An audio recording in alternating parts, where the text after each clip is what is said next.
Assalamualaikum warahmatullahi wabarakatuh. Assalamualaikum warahmatullahi wabarakatuh. Assalamualaikum warahmatullahi wabarakatuh. Rasul SAW sudah dilecehkan belum di negara ini? Al-Quran sudah dilecehkan belum di negara ini? Pesan mereka, selama kita masih belum ikut billah mereka.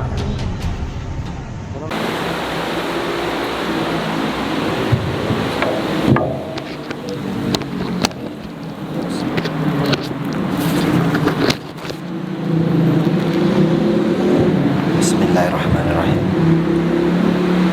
Assalamualaikum warahmatullahi wabarakatuh.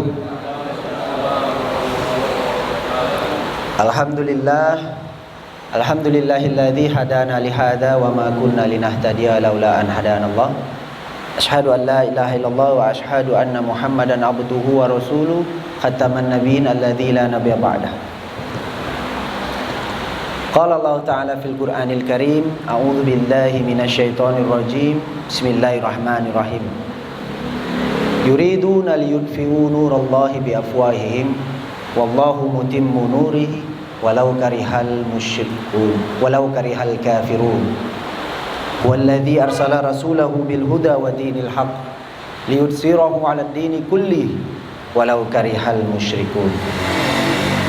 An Abdullah ibn Umar bin Khattab radhiyallahu anhu qala Rasulullah sallallahu alaihi wasallam, idza tabaya'tum bil 'ina wa akhadtum asnabal baqari wa raditum biz zar'i wa taraktumul jihad sallatallahu alaikum zullah la yanzi'uhu hatta tarji'u ila dinikum. Rawahul Abu Daud fi kitabil buyu'. Shadaqallahul azim wa shadaqa Rasulullahil nabiyil karim wa nahnu ala dzalika minasyahidin wasyakirin walhamdulillahi rabbil alamin. Rabbi shrah li sadri wa yassir li amri wahlul 'uqdatam min lisani yafqahu qawli. Alhamdulillah, segala puji hanya milik Allah. Semoga kita selalu dapat menjadi hamba-hambanya yang terus senantiasa bersyukur atas segala nikmat-nikmat Allah. Salawat kepada Rasulullah Muhammad sallallahu alaihi wasallam. Allahumma sholli wa sallim alaihi, kepada keluarganya, kepada sahabat-sahabat setianya dan orang-orang yang senantiasa ittiba dengan istiqomah akan sunnah-sunnahnya. Semoga kita yang hadir pada hari ini di majelis ba'da zuhur di Masjid Al-Huda, insyaallah menjadi umatnya Rasulullah Muhammad sallallahu alaihi wasallam yang nanti di yaumil mizan nanti kita berada di dalam satu barisan panjang penuh berkah yang dipimpin oleh baginda Rasulullah Muhammad sallallahu alaihi wasallam. Amin ya rabbal alamin. Bapak Kepala Lingkungan yang saya hormati, Bapak Pengurus PKM Masjid Al-Huda yang sama-sama kita muliakan, dan para jamaah yang sama-sama mengharapkan tolong dan karunia Allah tercurah di atas kita. Pada hari ini, teman-teman generasi perindu surga milad kedua, tahun kedua, komunitas-komunitas anak-anak muda hijrah, alhamdulillah, pasca aksi bela Islam tahun 2016 kemarin, begitu banyak bak jamur di musim hujan, bertumbuhan di mana-mana. Salah satunya adalah generasi perindu surga. Ini adalah langkah baik. Ini adalah satu momentum yang luar biasa Allah berikan kepada kita. Di balik penistaan agama yang dilakukan oleh orang-orang yang tidak senang akan syiar-syiar agama Allah, maka pasca itu tumbuh subur dakwah di mana-mana. Alhamdulillah. Masjid-masjid dipenuhi oleh anak-anak muda. Tidak hanya lagi orang-orang tua saja yang memenuhi saf-saf sholat subuh di masjid-masjid. Mudah-mudahan insya Allah di Masjid Al-Huda ini juga punya efek luar biasa sedemikian. Mudah-mudahan insya Allah ya Pak ya. Alhamdulillah, menukil ayat barusan yang juga dibacakan oleh qori kita, yuriduna liyutfi'u nurallahi biafwahihim. Mereka ingin memadamkan cahaya agama Allah dengan mulut-mulut mereka, dengan ucapan-ucapan mereka, dengan statement-statement mereka. Ini bisa kita ketahui Pak Bu, salah satunya bahkan dari sejarah awal masuknya Islam ke bumi Nusantara ini, Itu dimulai dari adanya orientasi dari mereka untuk memadamkan cahaya agama Allah. Banyak orang berpendapat dan memahami bahwa masuknya Islam di Nusantara itu dimulai dari abad ke-13 yang dilatar belakangi oleh penelitian Christian Snokhorgrondje, doktor sosiologis dari Belanda, memang sengaja didatangkan oleh penjajah Belanda. Kenapa? Karena memang susahnya menaklukkan kaum muslimin di Nusantara untuk senantiasa dijajah pada saat itu.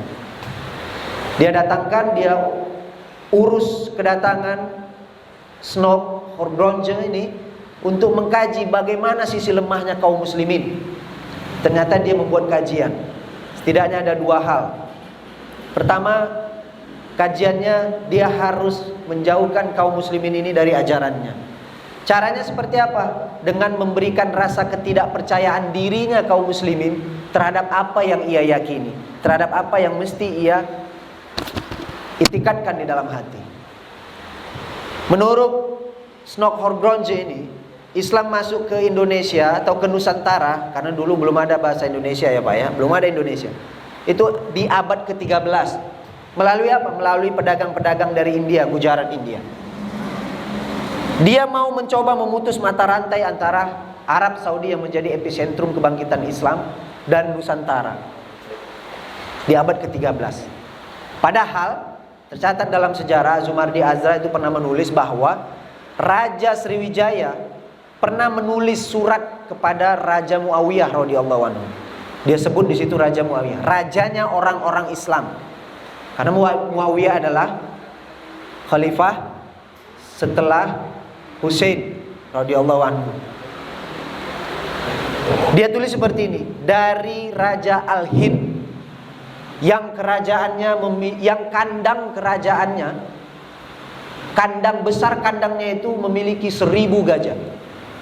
Dia sampaikan seperti itu. Yang kekayaannya memiliki bertumpuk-tumpuk emas, kepada raja orang-orang Islam, Muawiyah. Dalam suratnya itu, dia meminta kepada Muawiyah radhiyallahu anhu untuk mengirim utusan ke kerajaan Sriwijaya. Guna apa? Untuk memberikan dakwah tauhid ilallah. Kirimkanlah utusan Anda untuk mengajarkan kepada kami apa yang Anda sembah, satu Tuhan yang Anda sembah, tidak ada Tuhan-Tuhan lain. Mengapa Sriwijaya mengetahui bahwa Muawiyah selaku raja Islam atau kerajaan Islam pertama di Bani Abbasiyah, Bani Umayyah, itu mengetahui bahwa ada tauhid ilallah di sana. Artinya apa? Artinya ada persinggungan sebelumnya antara pedagang-pedagang Arab di bumi Nusantara, sehingga dia menulis surat ke sana. Karena zaman dulu nggak ada WA, Pak. Zaman dulu nggak ada sosial media. Kalau kita mungkin bisa mengetahui dari belahan dunia mana kejadian pada hari ini, kita bisa mengetahui hanya dengan duduk di rumah kita masing-masing. Tapi kalau dulu tidak.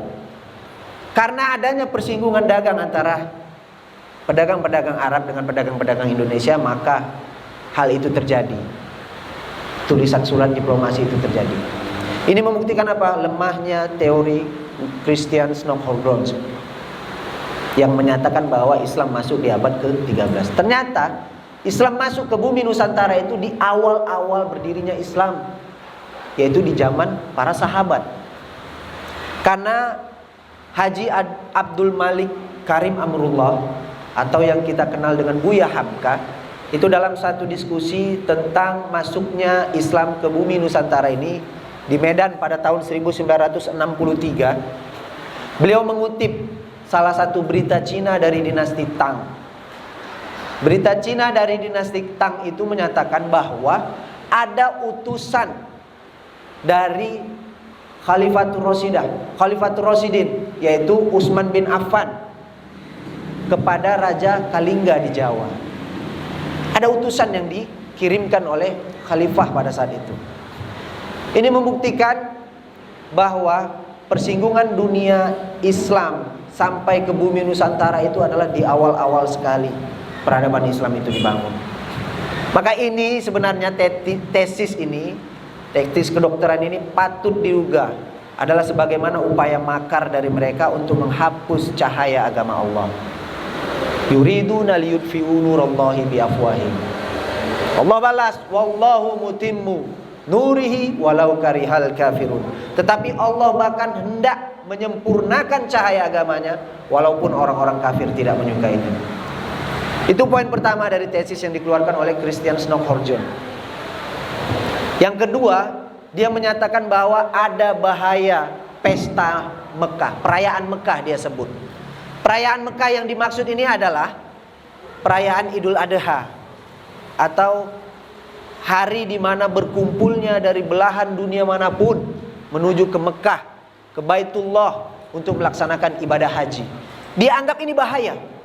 Kenapa? Karena ketika berkumpul satu perkumpulan orang-orang Islam di satu titik, di satu kesempatan, terjadi di situ interaksi antara orang-orang Islam dari belahan dunia manapun, sehingga semangat keislaman itu tumbuh. Ghairah, keberislaman itu senantiasa terbakar pada saat itu. Sehingga ketika jamaah-jamaah ibadah haji pulang dari ibadah hajinya itu, ini dianggap bahaya. Maka penjajah Belanda pada saat itu memberi cap bagi orang-orang yang telah pulang haji itu dengan sebutan haji. Dengan sebutan haji. Haji Maulana, Haji Saripudin, Haji Indra, dan haji-haji lain. Tujuannya apa? Tujuannya ingin memberikan stigma kepada pemerintah VOC pada saat itu untuk mencatat bahwa ini bahaya, ini bahaya. Kenapa? Karena dia sudah pulang haji. Orang-orang yang sudah pulang haji pasti pikirannya itu pengen merdeka, pengen menegakkan syariat Islam, sehingga melakukan perlawanan dalam penjajahan pada saat itu. Sehingga gelaran-gelaran itu disebut. Tapi nyatanya, wallahu mutimmu nuri walau karihal kafirun. Allah ingin menyempurnakannya.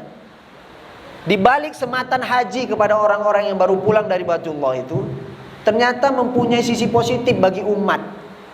Sisi positifnya apa? Orang-orang yang diberi gelaran haji itu dijadikan rujukan bagi umat untuk mendalami Islam. Dijadikan rujukan bagi umat untuk mengetahui Islam secara utuh. Dijadikan rujukan bagi umat pada saat itu untuk apa? Untuk melakukan perlawanan terhadap penjajahan. Maka ini luar biasa. Ketika orang ingin memadamkan cahaya agama Allah, maka Allah malah menyempurnakan cahaya agamanya. Pada masa penjajahan seperti itu, ternyata tidak cukup sampai di situ. Mereka ingin memadamkan cahaya agama Allah. Di saat-saat menjelang kemerdekaan Indonesia, Jepang memberikan keleluasaan kepada para elit-elit politik pada saat itu, Pak, Bu, dengan mendirikan BPUPKI, Badan Penyelidik Usaha-Usaha Persiapan Kemerdekaan Indonesia. Berkumpul di situ para tokoh-tokoh, berkumpul di situ para pemikir-pemikir bangsa, berkumpul di situ para founding father Indonesia. Untuk merumuskan apa? Untuk membicarakan falsafah negara seperti apa yang akan kita bangun di dalam satu negara baru nanti. Pemikir para ulama-ulama kita menginginkan bahwa negara baru itu nanti adalah menginginkan hadirnya Islam sebagai landasan negaranya. Begitu juga orang-orang nasionalis. Mereka tidak ingin adanya simbol-simbol agama untuk menjadi landasan berdirinya negara baru. Akhirnya perseteruan terjadi. Rapat mereka sejak tanggal 29 Mei sampai tanggal 1 Juni. Berulang-ulang, bergiliran, para founding father itu memberikan pemikiran-pemikirannya. Sampai kita kenal dengan 1 Juni, pidatonya Bung Karno mensosialisasikan Pancasila pada saat itu. Dari Pancasila, 5 sila yang ditawarkan oleh Soekarno itu, sila pertama atau sila ketuhanan itu tidak diurutkan di urutan teratas. Tapi sila pertama, sila ketuhanan yang Maha Esa itu diurutkan di urutan kelima, urutan paling buntut. Maka berdasarkan pidato Soekarno, para founding father, para tokoh-tokoh itu membentuk tim khusus yang dikenal dengan tim 9 pada saat itu, Pak. Di tim 9 inilah mereka rapat, bermusyawarah. Termasuk salah satu dari tim 9 ini adalah perwakilan dari orang-orang Nasrani, A.A. Maramis. Selebihnya perwakilan dari tokoh nasionalis dan tokoh-tokoh Islam, yaitu ulama kita. Tepat di tanggal 22 Juni 1945 lahir kesepakatan baru, yaitu apa? Konsensus Jakarta yang kita kenal dengan Piagam Jakarta. merumuskan 5 sila. Di sila pertama berbunyi negara berdasarkan ketuhanan dengan menjalankan syariat Islam bagi pemeluk-pemeluknya. Jadi ada 7 kata. Ternyata di tanggal 18 Agustus, usianya tidak lebih dari 2 bulan, tanggal 18 Agustus 7 kata itu dicoret. Hanya dengan diskusi-diskusi lepas biasa antara Muhammad Hatta dan tokoh-tokoh Islam, Abi Kusno, tokoh dari Muhammadiyah pada saat itu. Akhirnya 7 kata itu dihapus sehingga sampailah kepada sila pertama seperti yang kita ketahui bersama, ketuhanan yang Maha Esa. Dengan argumentasi apa? Bahwa ketuhanan yang Maha Esa itu adalah ketuhanan tauhid. Lagi-lagi ulama kita mengelus dada. Yang tadinya kita ingin negara ini berdiri atas landasan syariat Islam, akhirnya buat konsensus Piagam Jakarta. Setelah ada konsensus Piagam Jakarta, bahkan ditandatangani juga oleh perwakilan dari orang non-Islam, yaitu Amaramis. Dikebiri lagi 7 kata itu, dihapus lagi 7 kata itu. Sehingga tanggal 8 Agustus, hanya 1 hari Indonesia mempunyai syariat Islam, Pak, Bu. 7 kata itu dihapus. Mengelus dada kita lagi. Dengan iming-iming apa? Nanti sidang di Konstituante, kata Soekarno. Sidang di Konstituante nanti berdebatlah antara orang-orang yang ingin menjadikan Islam sebagai ideologi negaranya. Berdebatlah orang-orang yang ingin menjadikan nasionalis menjadi ideologi negaranya. Tapi nyatanya lagi-lagi di dalam persidangan Konstituante juga tidak menemukan titik temu, tidak menemukan apa yang sama-sama dicita-citakan oleh para ulama-ulama kita, yaitu menjadikan Islam sebagai landasan kita dalam bernegara. Akhirnya ditorpedo oleh Presiden Soekarno mengeluarkan dekret Presiden 5 Juli 1959. Qadarullah hari ini bertepatan 5 Juli, Pak. Dekret Presiden itu dikeluarkan. Udah berapa puluh tahun itu, Bu? Udah 71 tahun dekret Presiden itu keluar. Dalam pidato mengeluarkan dekret Presiden itu, Soekarno menyatakan bahwa dihapusnya MPRS, dibubarkannya MPRS dan DPRS, dan dihapuskannya Undang-Undang Dasar 45, sementara kembali kepada UUD 1945 dengan dijiwai oleh semangat Piagam Jakarta. Harusnya 7 kata itu kembali, tapi nyatanya tidak, Pak, Bu. Harusnya kita bisa mengenyam syariat Islam, tapi nyatanya tidak. Harusnya kita bisa menerapkan perda-perda syariat yang melarang kemaksiatan-kemaksiatan yang ada di lingkungan kita, tapi ternyata tidak. Partir-partir tua masih bisa beroperasi di tengah-tengah kita. Lokalisasi-lokalisasi di satu tempat memang diperuntukkan bagi orang-orang yang mempunyai keinginan bejatnya. Kita tidak punya kekuatan, kita tidak mempunyai alasan yang benar secara hukum untuk memberi larangan kepada mereka, karena tidak ada landasan syariat. Ini yang saya maksud, mereka ingin memadamkan cahaya agama Allah. Terakhir, ribut-ribut belakangan, Pak, Bu, rancangan undang-undang haluan ideologi Pancasila. Sudah ulama-ulama kita mengelus dada beberapa kali pun menerima Pancasila ini, tapi nyatanya mereka tidak senang juga. Kenapa? Karena ada sila pertama, ketuhanan yang Maha Esa. Ketuhanan yang Maha Esa di negara ini hanya punya Islam, tidak ada lain. Tuhan yang satu itu hanya dalam ajaran Islam, tidak ada yang lain. Sehingga mereka sedaya upayanya bagaimana bisa merubah ideologi yang dijadikan landasan negara pada saat ini. Mereka mau peras yang kelima itu menjadi Trisila, mau diperas lagi menjadi Ekasila, gotong royong. Di dalam naskah akademik rancangan undang-undang haluan ideologi Pancasila, Pak, Bu, saya baca ketuhanan yang mereka inginkan adalah ketuhanan yang berkebudayaan. Pertanyaannya, ketuhanan yang berkebudayaan itu Tuhannya siapa? Nabinya siapa? Syariat Islamnya seperti apa? Ritualnya seperti apa? Kita juga nggak ngerti.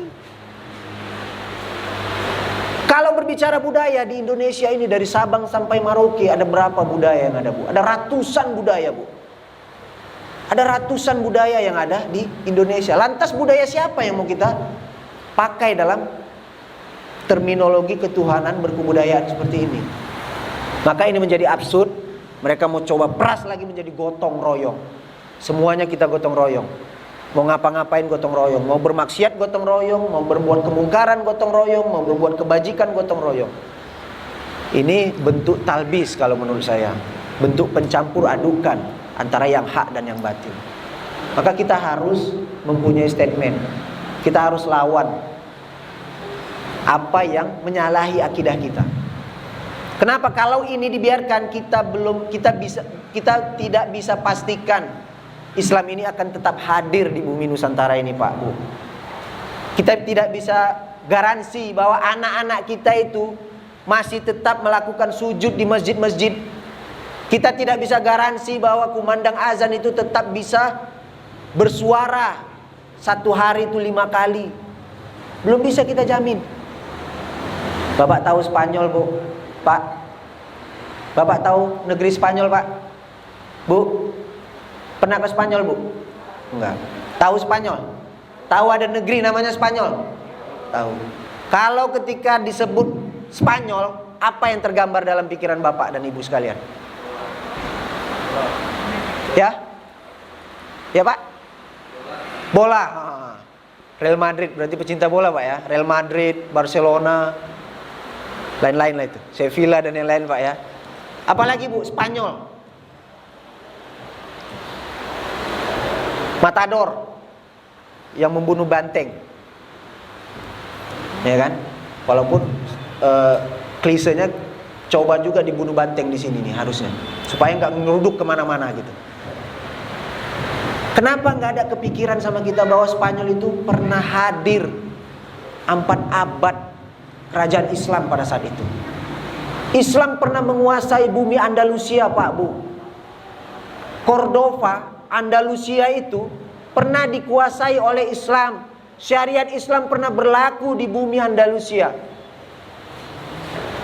Andalusia itu dulu Spanyol dan Portugal.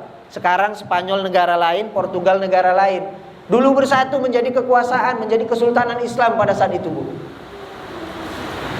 Diawali dengan penaklukan Tariq bin Ziyad sampai ke bumi Andalusia dengan armada kapalnya yang luar biasa. Ketika sampai di bumi Eropa, dia perintahkan pasukannya untuk mengumpulkan kapal-kapal. Kumpulkan kapal-kapal. Bakar kapal itu di laut. Prajuritnya setengah bingung, tapi tetap melaksanakan. Ketika kobaran api membumbung tinggi, membakar kapal-kapal yang ada, yang mereka pakai dalam penyeberangan menuju ke daratan Eropa, Tariq bin Ziyad berpidato pada saat itu. Di belakang kita ada lautan yang begitu luas. Jangan berpikir pulang. Kenapa? Karena kalian tidak akan sanggup untuk menyeberangi lautan itu. Di depan kita ada musuh yang menghadang. Maka pilihan hanya ada 2. Hidup mulia dengan kemenangan Islam, menjejakkan Islam di bumi Eropa, atau mati syahid di dalam mempertahankan syariat Islam. Semangat prajurit pada saat itu luar biasa berkobar. Akhirnya Andalusia menjadi bumi Islam pada saat itu. Tapi sekarang ketika kita mendengar Spanyol, nggak ada terngiang kita bahwa pusat peradaban Islam dunia pada saat itu pernah ada di bumi Andalusia.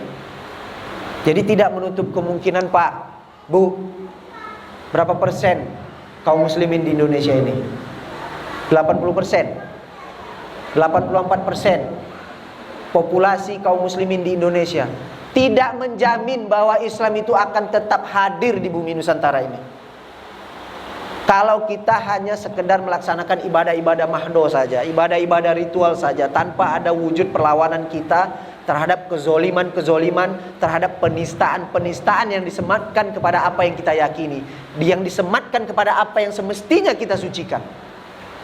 Maka jadilah para penegak-penegak kebenaran, jadilah para penyeru-penyeru kebenaran. Agar apa? Agar kita bisa menyelamatkan generasi kita. Caranya seperti apa? Sebagaimana di hadis Abu Daud yang tadi saya sampaikan, Rasulullah Muhammad SAW bersabda, ketika kalian melaksanakan jual beli dengan cara innah, yaitu cara kredit, wa aqarsnum asnabal baqari, dan kalian asik hanya dengan mengikuti ekor-ekor sapi kalian, waraditum bizzara'i, dan kalian ridho hanya dengan bercocok tanam saja, wa taraktumul jihad, dan kalian meninggalkan jihad di belakang kalian, sallallahu alaikum zullah, maka Allah akan timpakan kepada kalian kehinaan, la yanzi'uhu, tidak akan Allah cabut kehinaan itu, hatta tarji'u ila dinikum, sampai kalian rujuk kepada din kalian, yaitu apa? Al jihad.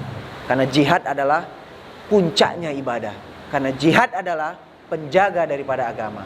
Tanpa jihad maka agama ini akan bisa porak-poranda dengan ucapan-ucapan mereka saja. Mudah-mudahan dapat menjadi ibrah bagi kita dan memberikan semangat bagi kita untuk terus memberikan giroh yang luar biasa untuk menjaga agama ini, untuk menjaga kesucian ini. Karena apa? Karena yang dituntut oleh Allah Subhanahu wa taala kepada kita adalah ikhtiar kita. Masalah hasil itu urusan Allah. Tuntutan adalah ikhtiar. Ikhtiar yang harus kita lakukan adalah ikhtiar sesuai dengan tuntunan dari Nabiullah Muhammad SAW. Mungkin itu saja sebagai pengantar. Nanti insya Allah akan disampaikan oleh Ustadz Edi Mulyadi selaku Ketua Sekretaris Jenderal GNPF Ulama di Indonesia, yang alhamdulillah beliau hadir di Kota Medan. Karena hadirnya beliau kita anggap sayang untuk tidak kita berikan kesempatan untuk memberikan tausiahnya, untuk memberikan pencerahannya kepada kita. Mudah-mudahan Allah memberkahi. Billahi fi sabilillah. Assalamualaikum warahmatullahi wabarakatuh.